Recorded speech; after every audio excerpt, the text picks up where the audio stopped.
ఈ 58 నెలల కాలంలో ఎక్కడా కూడా లంచాలు లేకుండా, ఎక్కడా కూడా వివక్ష లేకుండా ఏకంగా 2,70,000 కోట్ల రూపాయలు, మళ్ళీ ఏకంగా 2,70,000 కోట్ల రూపాయలు ప్రతి ఇంటికి డోర్ డెలివరీ చేసిన ప్రభుత్వ వ్యవస్థ సిద్ధం.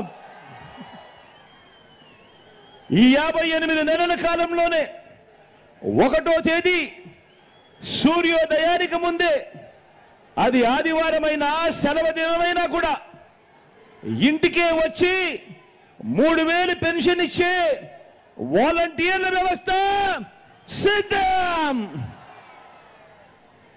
ఇది మీ బిడ్డ ప్రభుత్వం సమాజాన్ని సిద్ధం చేసిన తీరు. మరో 18 రోజుల్లో ఎన్నికలు జరుగుతూ ఉండగా నిర్వహిస్తా ఉన్న సభ పేరు మాత్రమే కాదు సిద్ధం సభ. ఈ 58 నెలలుగా పేదల జీవితాలను ప్రతి రంగంలోనూ కూడా మార్చుకుంటూ వస్తూ మరో 5 ఏళ్లలో ఈ మార్పులన్నీ కూడా కొనసాగాలి అని ఇంటింటికి వెళ్ళి ఆ ఇంట్లో ఉన్న వాళ్ళంతా కూడా మరో 100 మందికి కూడా వివరించి చెప్పి ఆ అవసరాన్ని చెప్పే సభే, ఆ అవసరాన్ని చెప్పే అవసరమే ఈ సిద్ధం. మీకు మంచి జరిగి ఉంటే, మీ ఇంటికి మంచి జరిగి ఉంటే మీ బిడ్డకు సైనికులుగా మీరే నిలబడి అని ప్రజల్ని అడిగే సరికొత్త ధైర్యమే సిద్ధం.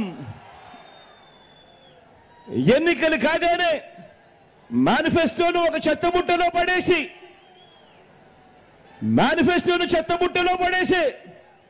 గతంలో చూసిన చంద్రబాబు సంస్కృతిని సమాధి కట్టి మేనిఫెస్టోను ఒక బైబిల్గా, ఒక ఖురాన్గా, ఒక భగవద్గీతగా భావిస్తూ ఏదైతే మేనిఫెస్టోలో చెప్పామో అందులో 99% వాగ్దానాల్ని నెరవేర్చి ఇంటింటికి మళ్ళీ ఆ మేనిఫెస్టోను పంపి ఎన్నికల వాగ్దానాల అమలు మీద సమాజం మొత్తానికి అందించిన చైతన్యం పేరే సిద్ధం.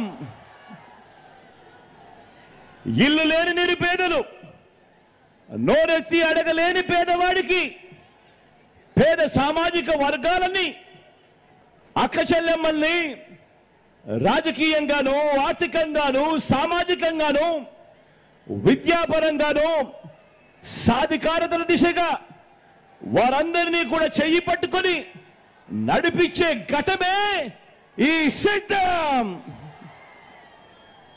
కాబట్టే ఇంతగా సిద్ధమైన సమాజంతో మీ జగన్ పార్టీతో యుద్ధానికి బాబుకు మరో 3 పార్టీలతో పొత్తు పెట్టుకోవాల్సి వస్తా ఉంది.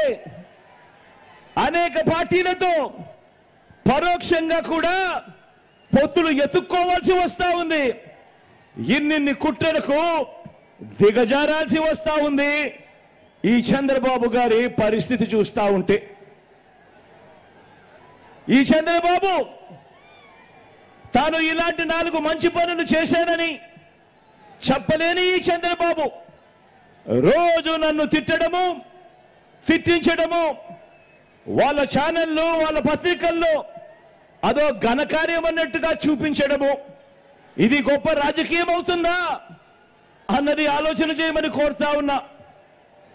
మరో వంక మన ప్రభుత్వం వల్ల ఒక కుటుంబంలో వారి పిల్లల చదువుల్లో, అక్క చెల్లెమ్మల సాధికారతలో, అవ్వ తాతలకు అందిన మనశ్శాంతిలో, రైతన్నలకు అందిన ఆత్మస్థైర్యంలో, సామాజిక వర్గాలకు దక్కిన ఆత్మ గౌరవంలో ఎలాంటి మార్పులు తీసుకురాగలిగామో అన్న కనీసపు ఆత్మ విమర్శ గాని, టీడీపీ గాని, బాబు గాని, బాబుకు దరువు వేసే ఎల్లో మీడియా గాని ఏనాడైనా ఆత్మ విమర్శ చేసుకోవడం మీరెవరైనా చూశారా అని అడుగుతా ఉన్నా.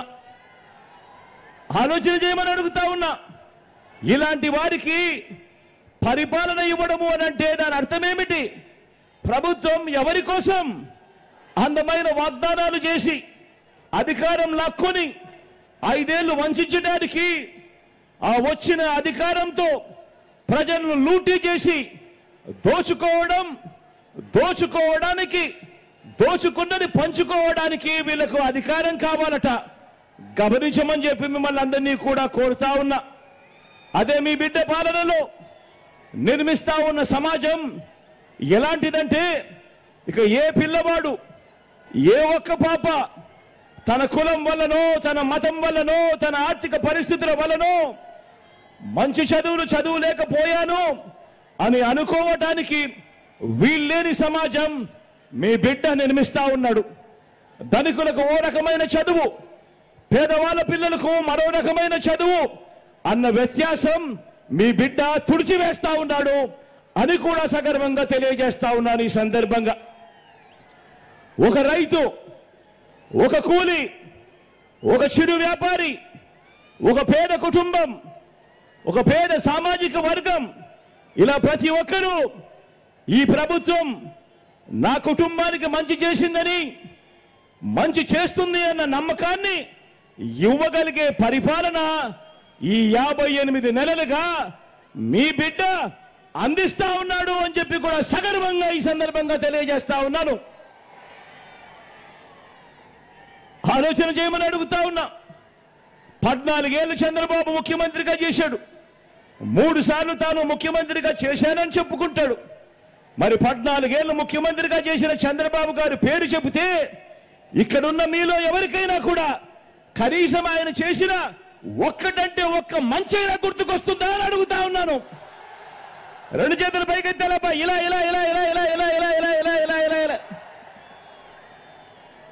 14 ఏళ్ళు ముఖ్యమంత్రిగా ఉన్నాడు, 3 సార్లు ముఖ్యమంత్రిగా చేశానంటాడు. మరి అలాంటి ఆయన పేరు చెబితే ఆయన చేసిన, పేదవాడి కోసం ఆయన చేసిన ఒక్కటంటే వస్తుందా అని అడుగుతా ఉన్నాను. 2 చేతులు పైకెత్తాలి. ఇలా మరో వంక మీ బిడ్డ కరోనా లాంటి కష్టంలో కూడా మీ బిడ్డ ఎప్పుడూ సాకులు ఎత్తుక్కోలేదు. సాకులు చూపకుండా ఏ ఒక్క డీబీటీ అంటే ఏ ఒక్క బటన్ నొక్కడం ఆగకుండా నా అక్క చెల్లెమ్మల కుటుంబాలు బాగుండాలి, ఆ అక్క చెల్లెమ్మల పిల్లలు బాగుండాలి, ఆ అక్క చెల్లెమ్మల బతుకులు బాగుండాలి అని వాళ్ళ కష్టం మీ బిడ్డ కష్టం కన్నా కూడా